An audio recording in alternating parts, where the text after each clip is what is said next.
Currently, we're at my husband's boss's wedding. The celebration is full swing, and my husband's had a bit too much to drink. When his boss mentioned his bride's homemaking skills, my husband said, "My wife can't cook, and she never cleans up." I couldn't believe he'd make fun of me like that, especially with me right there.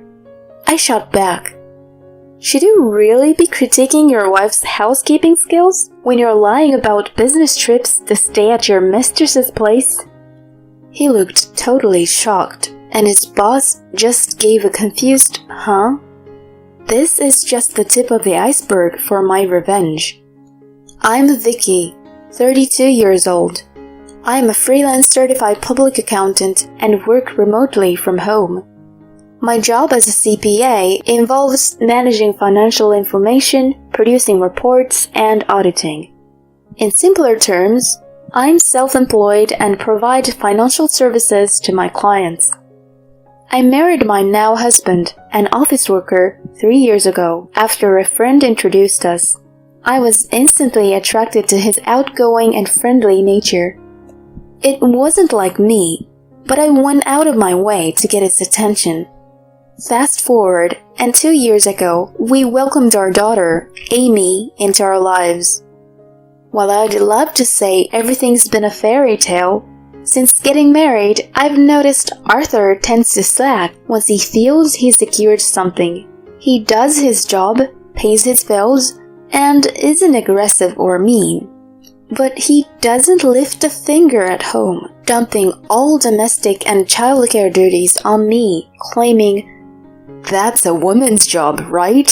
I'm working hard out there, so quit nagging." What century is he from? I'm not asking for him to take over everything, just some support when I'm swamped. He assumes my days are a breeze. He thinks I'm lounging around, working when I feel like it. He even once quipped about my setup. "It must be sweet staying at home all day. I've got piles of work, a boss to please, and clients to deal with. You wouldn't get it." Even though I'm at home, he expects me to handle all the chores. I fired back. "Hold on a sec. I am working from home. Juggling that with Amy is not easy." He responded, "Really? Looks to me like you're just goofing off on the computer. Wish I could work from home and take it easy without anyone seeing." He said it with a smile. I don't think he meant any harm, but it did irk me how he downplayed my work. On the bright side, he occasionally takes Amy to the park, and they play together sometimes on weekends. He always makes it a point to be home for special days like birthdays or Christmas, showering Amy and me with gifts. We've had our share of good times. That's why I've been keeping my frustrations to myself. I mean, maybe this is just how relationships are. No one's perfect, and compromise is part of the deal. I don't want to split from him. I take pride in how efficiently I juggle my remote job, house chores, and taking care of Amy. We had a system that kind of worked. But recently, his behavior has been off. He used to be a homebody on weekends, either buried in his comics or playing games. Lately, he's rarely home, often saying, "I'm heading out. Don't bother with dinner for me," before heading out the door. He doesn't just disappear from home on weekends. He's also often working overtime during the week. Sometimes, he even says he has to pull an all-nighter at work and then returns the next morning. It's strange that it happens so often throughout the month instead of just once or twice. This got me worried, so I confronted him about it one day. "Hey, it feels like you've been coming back home in the mornings a lot. Plus, you're always gone on weekends. How about we spend some quality time together as a family?" But his response was harsh. How can you give your husband grief when he's busting his butt for this family? I'm killing myself out here working for us. He gave me a fierce look. But being the kind of person I am, I didn't look away. So, where are you always heading off to? At least tell me that. I'm not telling you to stay home, I just want to be in the loop. I've been hanging out at my boss, Carlos's house. His fiancée loves hosting parties all the time, and since I report to him, I get invited a lot. I'm familiar with Carlos. We've met. I've even attended one of his extravagant house parties.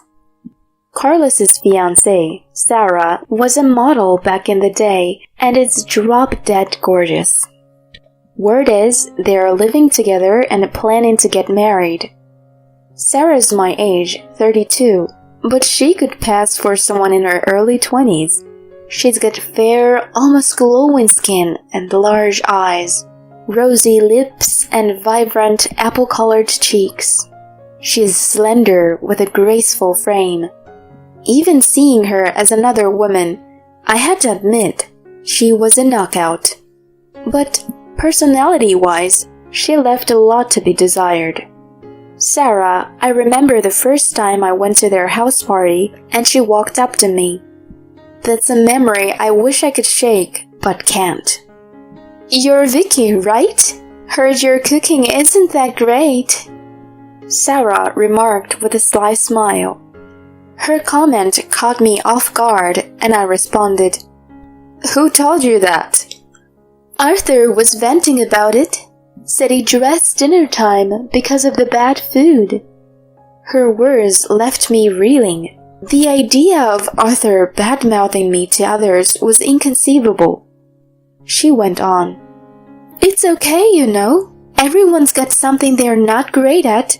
And just because you think your meals are tasty doesn't mean your husband agrees. Guess you have to step up your cooking game. On the face of it, you'd think she was trying to be supportive, but she had this laugh, like she was getting a kick out of it. What a mean lady, I thought. Who directly shares a husband's gripes with his wife? Carlos really picked a winner with her. I mumbled sarcastically to myself. Another thought crossed my mind, though. Even if they were tight, would Arthur really talk about our home life to his boss's fiancée? I was about to get answers to my doubts in the worst way imaginable. It all unraveled on Amy's second birthday. I was hustling to get the room ready and the cake set up. I decided to throw a birthday bash in our large living room to make it special. Amy was taking a nap in her bedroom. The plan was to surprise her when she woke up. Arthur was pitching in, especially with the high-up decorations. But then his phone rang. He glanced at the number and seemed to hesitate. Intrigued, I probed. What's up? If it's a call, just answer it here. No, it's work. I'd rather not mix business with family time. There might be sensitive info. With that, he exited the room. He was gone for a good half hour, deeply engrossed in his chat. When he finally came back, he looked really shaken. Out of nowhere, he raised his voice at me. I got called into work. I'm heading to the office now. Out of nowhere, I was caught off guard and tried to hold him back. Hold on, are you really going to work now? Today is Amy's birthday. He brushed past me, giving me a frustrated look. Get the picture. There are bigger things at play here. Don't hold me up. With that, he bolted out the door. I was stunned by his abrupt reaction. His words kept replaying in my mind. How could he downplay our precious Amy's birthday like that? Why would he be so thoughtless? He told me he took the day off for this. What work emergency could be more pressing than Amy's day? I decided to peek in on the sleeping girl. She looked so serene. It would break her heart to learn her dad missed her birthday when she wakes up. Not knowing how to process everything, my mind was spinning. But then it hit me. I checked something in the kids' room and was horrified by my find. Anger welled up inside me. So that's what's been happening. That's the real reason he dashed out. I won't forgive him for this. The next day, Arthur came home like nothing happened. Flashing a grin, he said, "Sorry about yesterday." I replied with a smile, "It's all right." But inside, I was plotting my next move. After a while, he filled me in about Carlos and Sarah's upcoming wedding. Turns out, she was expecting, so they sped up their wedding plans. We got an invite, and I had my own plans for their big day. Everything was going off without a hitch at the wedding. Arthur was living it up, sipping enough to get rosy cheeks. As I nibbled my food, I kept an eye on him. Just then, the couple of the hour, Carlos and Sarah, walked over. Sarah, in her stunning wedding gown, turned heads left and right. All the men there couldn't get their eyes off the princess. Smiling wide, Arthur patted Carlos on the back. "Carlos, congrats!" Then he asked Carlos, "What's your favorite thing about Sarah?" A bit shy, he answered, "Her cooking, I think." Chuckling, he added, "That's totally not like my wife. She struggles with house stuff. Bad cook, not the best cleaner. Wish she could pick up a few tips from Sarah." It was pretty gutsy of him to diss his wife with her right there. Sarah let out a laugh at his comment, while Carlos smirked and said, "You shouldn't talk bad about your wife like that," he cautioned Arthur. Seeing my moment, I jumped in. "Bad cooking and cleaning? How would you know? When you're always out on fake business trip, sneaking off to your mistress's place." Both Sarah and Arthur looked surprised at my words, while Carlos blurted out a confused, "What?" Pushing forward, I said to him, "Carlos, you were out of the country for a month recently, right?" Oddly enough, my husband was gone at the same time. Are you connecting the dots? At first baffled, realization dawned on his face.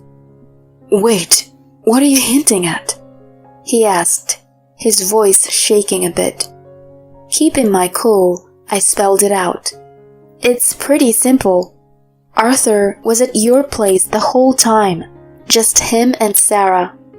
Carlos's eyes widened in shock, darting between Arthur and Sarah. My husband seemed rattled, and Sarah shot me a piercing look, biting her lip. "Really? Don't throw around baseless claims. I'll take you to court for slander." Boosted by Sarah's feisty response, Arthur also began to berate me. "Exactly. You think you can frame me like this? Just because you got wind of some gossip, you're pulling this ugly trick? That's low. Say you're sorry to me and Sarah, now." I let their outburst roll off me, pulling out my phone and hitting play on a video. Loud and clear, the footage displayed my husband in our kids' room on a call with Sarah. "Sarah, you're expecting? Whose baby is it? Wait, mine?" His flustered voice followed. Carlos's expression tightened, signaling a game-changing moment. The video kept rolling. "I was with you the whole month Carlos was traveling. What should we do? Neither of us wants to split from our partners, right?" And then the kicker.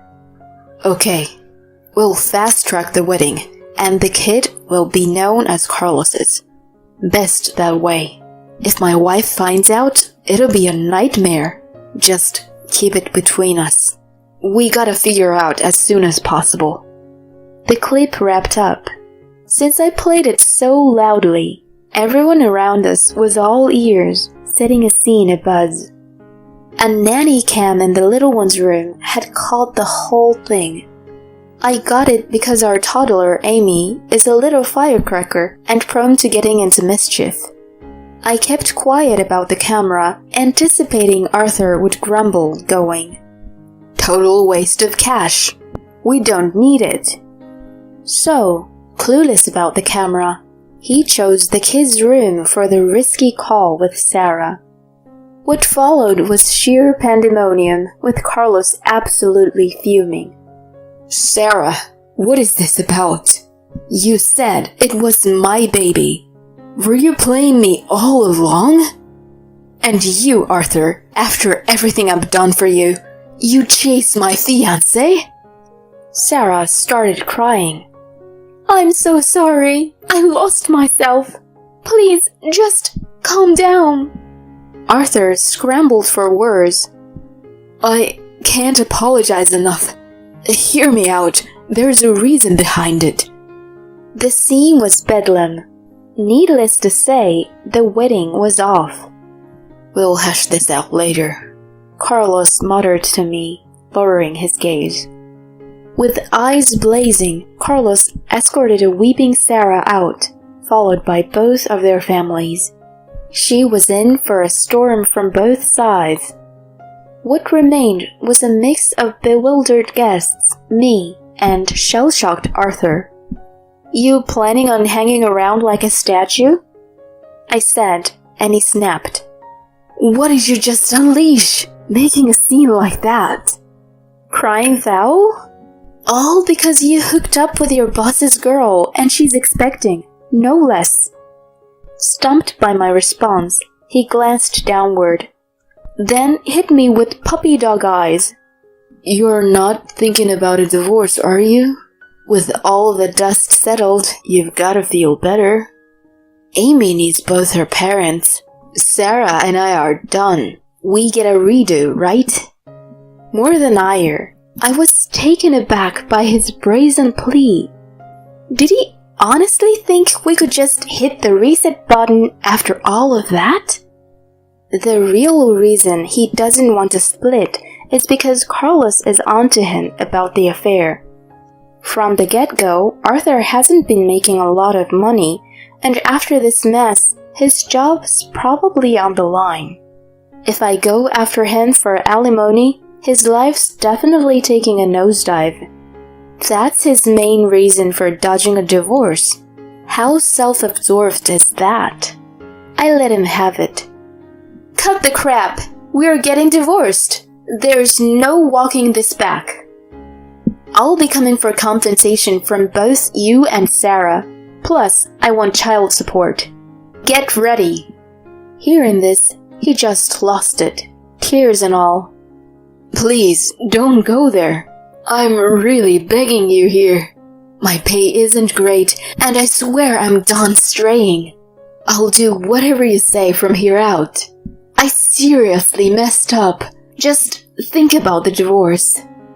"Why would I believe a word from you? You even spaced on Amy's birthday. A loser like you around isn't good for my daughter. Just steer clear of us." "Please." I brushed off his last-ditch efforts and split from the place alone. Down the line, Arthur and I went our separate ways, and Carlos and Sarah called off their wedding. I got compensation and child support out of Arthur, and naturally a chunk from Sarah too. He had to bow out of his job, given the whole boss's fiancé turned baby mama situation. They ended up in debt, shelling out for Carlos's demands. Word is, Arthur and Sarah got married because of the baby, but they're living in the red, dodging bail collectors. Frankly, I'm unfazed hearing about it. They reaped what they sowed. As for me, I got custody of Amy and headed back to my folks' place. Amy's been the apple of her grandparents' eyes, and she's thriving. I've been living peacefully, shaking off all the Arthur drama. Going it along with Amy, I'm all about keeping it positive.